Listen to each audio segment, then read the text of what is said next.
Hello, welcome to the Market Cover. I'm Adam Harter, Chief Investment Officer, along with Andrew Thrasher, Chartered Market Technician and Portfolio Manager. Thank you so much for giving us your time this week, where we're going to go over some of the things from this week's investment allocation meeting. So we've got three topics for you. We're going to talk about interest rate cut expectations. That has been a moving target all year. We just want to update ahead of the all-important June meeting. That'll be just a couple of weeks away now. Some of the incoming economic data and how it's been disappointing. And then Andrew will look at price trends across various asset classes. So we'll just jump right into interest rate expectations and setting the table there. We have seen a moving target all year long, but one thing that has been consistent is that the next rate cut, meaning when the market expects the next one to take place, has always been about a little less than 200 days away, meaning every time we think we're getting closer, it just further and further out into the horizon.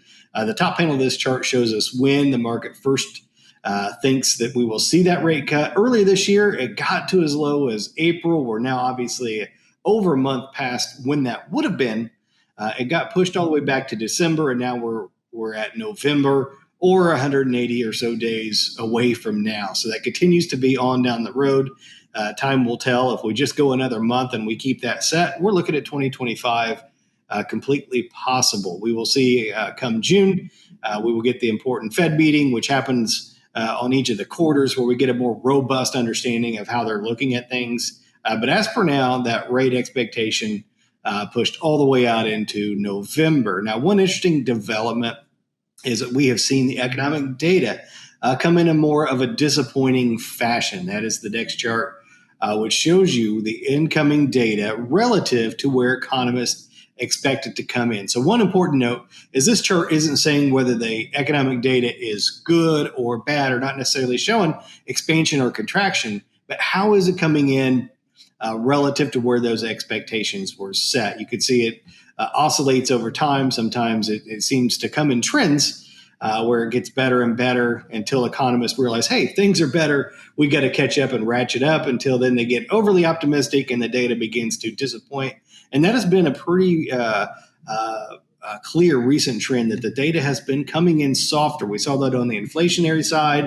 And if this continues and we see those expectations materialize more to the downside, if that begins to hit employment data, that will make things all the more interesting for the Fed's mandate, because the inflation has been hot and kept pushing that interest rate expectation out.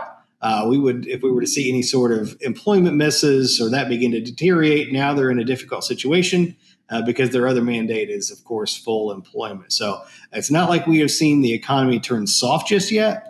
But unequivocally, coming in as of the last couple of weeks, the data has been much more disappointing. So that's on the economic side. Andrew, if you'd give us an update on various asset classes. Thanks, Adam. So the next chart we're going to look at is looking at asset sizes and the trends that we're seeing, and kind of a divergence the smaller the asset size gets. So recently we had a breakout in large caps. When we talk about large caps, we're talking about the common S&P 500, the 500 largest companies.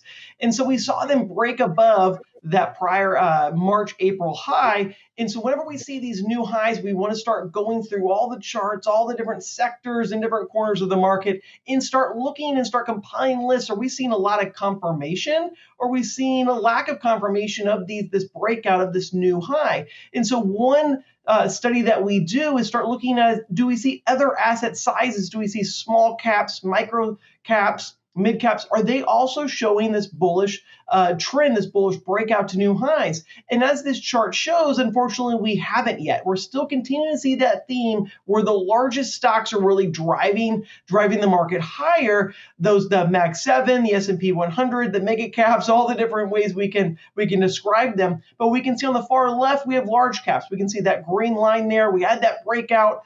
Got actually a test of it last week intraday, and it held and moved higher. But when we start then looking at mid caps, we didn't get there. Small caps really haven't gone anywhere. for quite a while, and then same for micro caps. Now, the smaller the asset sizes, the more sensitive they can be to interest rates. And part of the reason that we believe that they have started to struggle more recently has been as the backing off, and something Adam's done a great job discussing, but the backing off of expectations of all these rate increases. You may remember earlier in the year, end of last year, we came into 2024 with the expectation, or the market expected, that we'd see all these interest rate cuts, and the Fed was going to be really aggressive. And that's when we started seeing smaller cap stocks really start to increase in performance. As the markets moved off of that, as Adam was just discussing with expectations, we've started to see a underperformance once again in small cap stocks, putting the spotlight, continuing to have the spotlight on those large caps. So from a risk appetite perspective, this is discouraging. We'd rather see small, mid, and micro caps really performing really well, breaking out and confirming what we're seeing in the broad S&P 500, because that would be a sign that the market, that traders are really being risk on, taking on these higher beta, a little bit riskier parts of the market. And that type of confirmation would be a good thing to see. We're not there yet, something we continue to watch and monitor. Right now, the only breakout that we're seeing is in those mega caps, those biggest stocks in the market. Those are the ones still showing good trends, and they kind of they start to go down in quality the smaller the asset size gets. So that's our look kind of at the latest breakout, something we'll be continuing to watch closely on the asset allocation team. Yeah, nicely done, Andrew. It just seems like time and time again, these things all tie together in finance, and nice job tying in, because clearly the interest rate impact, that's why we talk about it so much, clearly influences at least which parts of the market are doing better or worse. So thank you. And thank you to all of you for giving us your time. As always, if we can be of service, give us a call, 800-928-4001, or scan the QR code and book it electronically. So thanks again. Have a great weekend.